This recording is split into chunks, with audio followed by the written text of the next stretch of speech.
হঠাৎ করে তোমার জীবনে একজন আসবে।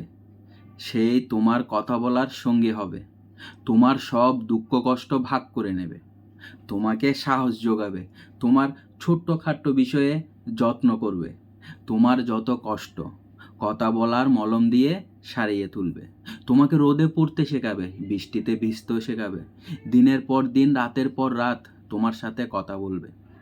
সবচেয়ে বড় কথা, তোমাকে নতুন করে বাঁচতে শেখাবে। তখন তোমার মনে হবে, হ্যাঁ, এরকম একজনকে আমি চেয়েছিলাম। অনেক বছর অপেক্ষার পর আমি তাকে পেয়েছি, আমার পাশে আছে একজন। তারপর যখন কথা বলার অভ্যাসটা তোমার বদ অভ্যাসে পরিণত হয়ে যাবে, তখন একদিন হঠাৎ করে মানুষটা বদলে যাবে, তোমাকে ব্যস্ততা দেখাবে, সারাদিন অপেক্ষা করার পরও একটা মেসেজ বা কল আসবে না, তুমি বারবার ফোন চেক করবে, কিন্তু তোমার অপেক্ষায় থেকে যাবে। প্রথম প্রথম দুই একবার কল করে তোমাকে বোঝাবে সেই নিরুপায়, তার জীবনে খুব ব্যস্ততা, তাই সে তোমায় সময় দিতে পারছে না। এরপর আস্তে আস্তে সব যোগাযোগ বন্ধ হয়ে যাবে, তুমিও বুঝতে পারবে সে আর তোমাকে সময় দিতে পারবে না। তাই তুমিও মেসেজ বা কল করে বিরক্ত করা বন্ধ করে দেবে।